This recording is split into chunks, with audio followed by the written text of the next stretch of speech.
Good morning my dear students. आज की इस क्लास में हम लोग क्लास 10th साइंस की बात करने वाले हैं बेटा। क्लास 10th साइंस की हम लोग बात करेंगे और इस साइंस में हम लोग बायोलॉजी की स्पेशल बात करने जा रहे हैं बेटा कि बायोलॉजी में आपको कौन कौन से क्वेश्चन आंसर पढ़ने हैं और किस तरह से उनके आंसर लिखने हैं, ये सब इस वीडियो के थ्रू आपको बताया जाएगा बेटा। आज की इस क्लास में मैं आपके लिए 5 मोस्ट इंपॉर्टेंट क्वेश्चन लेके आया हूं। बायोलॉजी के 5 मोस्ट इंपॉर्टेंट क्वेश्चंस को लेकर के आया हूं इंपॉर्टेंट। और अगर आप ये 5 क्वेश्चनों को लर्न करते हैं तो यूपी बोर्ड के एग्जाम में आपको इन 5 में से अप्रॉक्सीमेट 3 to 4 क्वेश्चन आपको बोर्ड में देखने को मिलेंगे। इनको अच्छी तरह से याद कर लीजिए। ये सारे वो क्वेश्चन है जो बोर्ड लगातार पूछता है और एवरी ईयर्स पूछता है। 3-5 में से कम 3 से 4 क्वेश्चन आपके बोर्ड के एग्जाम में 100% आपको देखने को मिलेंगे। इसलिए इस क्वेश्चन को अच्छी तरह से लर्न करना है। अगर कोई डाउट इसके बाद भी रहता है तो आपको कमेंट सेक्शन में अपना डाउट लिखना है, जिसे मैं जल्द से जल्द सॉल्व करने की पूरी कोशिश करूंगा। सबसे पहले हम बेटा क्वेश्चन देखेंगे कि वो 5 टॉप मोस्ट क्वेश्चन कौन से हैं और इसके बाद हम उनके आंसरों को देखेंगे कि किस तरह से उनके आंसर आपको बोर्ड में लिख के आना है। पहले क्वेश्चन की बात करें तो पहला क्वेश्चन है बेटा, explain what happen when planaria is cut into the many pieces. आपको एक्सप्लेन करना है कि क्या होगा जब हम प्लेनेरिया को कट कर देंगे मैनी पीसेज में। इस क्वेश्चन की अगर हम लोग बात करें तो बेटा यूपी बोर्ड ने इस क्वेश्चन को 2004 में, 6 में, 8 में, 13 में और 18 में आपसे पूछा है। चलते हैं बेटा नेक्स्ट क्वेश्चन की अगर हम लोग बात करें बेटा तो वो है what is binary fission. Binary fission क्या होता है? What are the some example of animals that reproduce by binary fission। और आपको कुछ एग्जाम्पल बताने हैं जो बाइनरी रिप्रोड्यूस करते हैं अपने अंदर एनिमल्स को। ठीक है। थर्ड कुछ अगर इसकी बात करें, ये यूपी बोर्ड ने कब कब पूछा तो 2004 में, 6 में, 8 में, 13 में और 18 में ये क्वेश्चन यूपी बोर्ड ने आपसे पूछा है। चलते हैं बेटा नेक्स्ट क्वेश्चन में जो आपको तैयार करना है वो है what is budding, give 2 example. Budding क्या होता है और उसके 2 एग्जाम्पल्स को देना है बेटा। ये क्वेश्चन बोर्ड ने आपसे 2008 में, 10 में, 12 में, 14 में और 16 में आपसे पूछा है। चलते बेटा नेक्स्ट क्वेश्चन आपसे क्या कह रहा है उसको ध्यान से पढ़िए।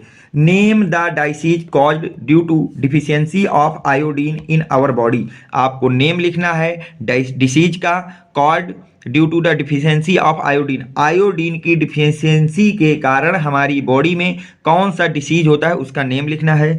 Which gland produce two hormone that contain iodine. और उस ग्लैंड का नाम लिखना है जो प्रोड्यूस करता है हार्मोन्स को जो कंटेन रखता है आयोडीन को। किसको बेटा? आयोडीन को। ये क्वेश्चन आपसे 2006 में, 13 में, 17 में, 19 में और 22 में बोर्ड की तरफ से आपसे पूछा जा चुका है। अब हम चलते हैं नेक्स्ट क्वेश्चन पे जो आपको लर्न करना है, वो भी बहुत ही ज़्यादा इंपॉर्टेंट क्वेश्चन है बेटा। तो वो क्वेश्चन है आपके सामने बेटा, deficiency of hormones in which endocrine gland cause goitre. बोला गया है डिफिशियंसी ऑफ हार्मोन्स, किस हार्मोन्स की डिफिशियंसी के कारण in which endocrine gland cause the goitre. Endocrine gland में ग्लोटर हो जाता है। What is the primary prevention of goitre. और ग्योटर के प्राइमरी प्रिवेशन क्या है कि जब हमको प्रारंभिक बचाव के क्या क्या कारण हैं या किस तरह से आप करेंगे। ये क्वेश्चन आपका 2002 में, 8 में, 10 में, 12 में, 15 में, 16 में और 22 में बोर्ड के तरफ से आपसे पूछा जा चुका है।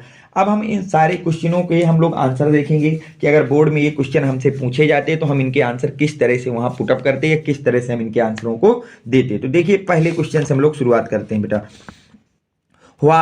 Explain what happen when planaria is cut into the many pieces. क्या होता है जब हम प्लेनेरिया को बहुत सारे पीसों में उसको काट देते मैनी पीसेस में।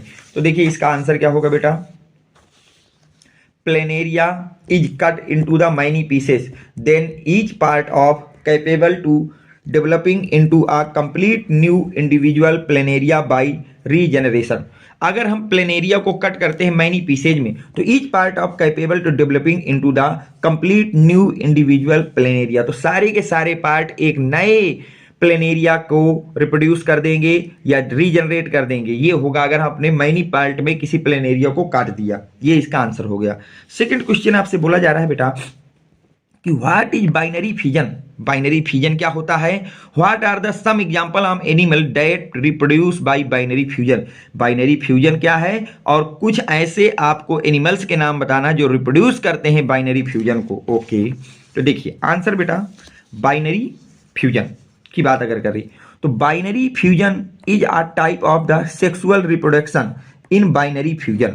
बाइनरी फ्यूजन क्या होता है बेटा, एक टाइप का ये सेक्सुअल रिप्रोडक्शन होता है। सेक्सुअल क्या होता है बेटा, रिप्रोडक्शन होता है। In binary fusion an organism divide into the two part. जो आपका बाइनरी फ्यूजन होता है इसमें जो ऑर्गेनिज्म होता है वो डिवाइड होता है इनटू टू पार्ट्स में। कितने पार्ट्स में बेटा, टू पार्ट्स में। And they grow up into the two individual ग्योटर डॉटर सेल्स। और ये दोनों के दोनों आपके जो डिवाइड पार्ट होते हैं ये ग्रो करते हैं किस तरह से, टू इंडिविजुअल डॉटर सेल्स की तरह ग्रो करते हैं। अगर हम एग्जाम्पल की बात करें बेटा तो अमीबा, बैक्टीरिया, इगुलेना, एटीसी ये सब आपके एग्जाम्पल होते हैं। चलते हैं बेटा नेक्स्ट क्वेश्चन पे। वो बोला जा रहा है व्हाट इज बडिंग। बडिंग क्या होता है, गिव टू एग्जाम्पल, और उसके टू एग्जाम्पल्स देना है। ओके तो हम बडिंग की बात करते हैं बेटा, ध्यान से देखिएगा बडिंग क्या होता है और इसके एग्जाम्पल आप किस तरह से लिखेंगे। बडिंग, हाँ, budding is the type of asexual reproduction. Budding जो होता है ये एक टाइप का आसेक्सुअल रिप्रोडक्शन होता है। आसेक्सुअल रिप्रोडक्शन होता है in which are new organism developing from an outgrowth bud. क्या होता है बेटा, इसमें जो नया ऑर्गेनिज्म है वो डेवलप होता है आउटग्रोथ में, बाहरी सतह पर। But due to the cell division at one particular point, पर इसमें जो सेल का डिवीजन होता है वो एक पर्टिकुलर पॉइंट से होता है। एग्जाम्पल की बात करते हैं बेटा, ईस्ट है, हाइड्रा है, ईटीसी। अगर हम इसको बाई डायग्राम थोड़ा सा एनालिसिस करने की कोशिश करें तो देखिए बेटा ये आपके पास ईस्ट का यूनिसेलर ऑर्गेनिज्म, पहले ईस्ट था, ईस्ट सेल है, ये न्यूक्लियस है आपका। तो न्यूक्लियस देखिए पहले दो भाग में आपका डिवाइड हो गया, डेवलपिंग सेल हो गई। अब ये डेवलपिंग सेल जो है फिर से आपके तीन भाग में टूट गई। अब ये चैन ऑफ बर्ड बना देगी। क्या बना देगी बेटा, चैन ऑफ बर्ड बना देगी। तो इसी को बोलते हैं रिप्रोडक्शन इन ईस्ट। ये है बडिंग इन ईस्ट, ठीक है। और चैन ऑफ बर्ड बन गई, बहुत चैन में बन जाता है ग्रोथ टाइप में, ठीक है। ये हो गया। नेक्स्ट की अगर हम बात करें तो नेक्स्ट क्वेश्चन आपको क्या पढ़ना है, वो है बेटा name of disease called due to the deficiency of iodine in our body. आपको डिसीज का नाम लिखना है जो हमारी बॉडी में होता है आयोडीन की डिफिशियंसी के कारण। Which gland reproduce of hormones that contain iodine. और उस ग्लैंड का नाम लिखना है जो हार्मोन्स को प्रोड्यूस करता है, और किस हार्मोन्स को, जिसमें आयोडीन कंटेन रहता है। ओके तो देखिए इसका क्वेश्चन बेटा, iodine deficiency is the most common cause of thyroid disease. जो आयोडीन की डिफिशियंसी से मोस्ट कॉमन कॉज होता है वो होता है थायराइड डिसीज, ठीक है। The disease called due to deficiency of iodine is goitre. तो आपको जो आपको रोग होता है उसका नाम होता है ग्योटर। इस डिसीज के कॉल्ड से या डिफिशियंसी से हमको ग्योटर नामक रोग हो जाता है। Thyroid gland produce a hormone that contain iodine. और आयोडीन को प्रोड्यूस करने वाला या कंटेन रखने वाला जो हार्मोन्स है वो थायराइड ग्लैंड के द्वारा प्रोड्यूस किया जाता है। किसके द्वारा बेटा, थायराइड ग्लैंड के द्वारा हमको प्रोड्यूस किया जाता है। तो ये इसका पर्टिकुलर आंसर हो गया। चलते हैं आज की क्लास के लास्ट क्वेश्चन पे जो आपको तैयार करना है। वो क्वेश्चन है बेटा deficiency of hormone is in which endocrine gland cause goitre. What is the primary prevention of goitre. तो देखिए बेटा इसका आंसर आप किस तरह से लिखेंगे उसको भी ध्यान से पढ़ते हैं हम लोग। Iodine deficiency is the most common cause of goitre. Iodine की जो डिफिशियंसी होती है is the most common cause है of the goitre the body needs, हमारे बॉडी के लिए। Iodine is produce thyroid hormones. जो आयोडीन है उसको कौन करता है बेटा, थायराइड हार्मोन्स प्रोड्यूस करता है। And thyroid hormones are made by the thyroid gland. और जो हमारा थायराइड हार्मोन्स होता है वो मेड होता है बाय द थायराइड ग्लैंड। अगर हम बात करें बेटा प्राइमरी प्रिवेटेशन की ऑफ ग्योटर, तो using the iodise table salt to prevent from iodine. तो हमको आयोडाइज टेबल सॉल्ट का प्रयोग करना चाहिए। तो ये आज की क्लास के मैंने पूरे के पूरे 5 मोस्ट इंपॉर्टेंट बायो के आपको क्वेश्चन कराए हैं। उम्मीद करता हूं कि ये सारे क्वेश्चन आपके बोर्ड के पॉइंट ऑफ व्यू से काफ़ी हेल्पफुल। जो बच्चे अभी तक हमारे टेलीग्राम चैनल से नहीं जुड़े हैं वो बच्चे 7880960882 ये मेरा व्हाट्सएप नंबर है।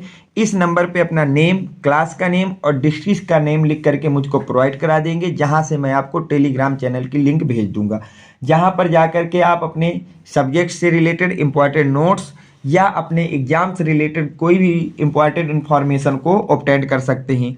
इसके बाद यूपी बोर्ड के किसी भी बच्चे को अगर आपको प्रीवियस ईयर के मॉडल पेपर इंग्लिश मीडियम में या मॉडल पेपर जो आपके इस साल रिलॉन्च किए गए हैं बोर्ड की तरफ से वो आपको चाहिए, या किसी टॉपिक पे आपको नोट्स चाहिए, या एनी थिंग्स किसी भी तरह की स्टडी से रिलेटेड कोई भी कंटेंट आपको चाहिए, तो आप इसी नंबर पे कांटेक्ट करके उसको मुझसे ले सकते हैं। चाहे वो आपका मॉडल पेपर हो, चाहे प्रीवियस ईयर क्वेश्चन हो, चाहे उसके सॉल्यूशन हो, जो भी आपको चाहिए एनी थिंग्स आप इस नंबर पे कांटेक्ट करके मुझसे इसके विषय में बात कर सकते हैं। अगर आपको वीडियो पसंद आया है तो प्लीज़ वीडियो को लाइक करें, चैनल को सब्सक्राइब करें, ज़्यादा से ज़्यादा लोगों को चैनल के थ्रू जोड़ें। Thanks for watching, next video coming soon.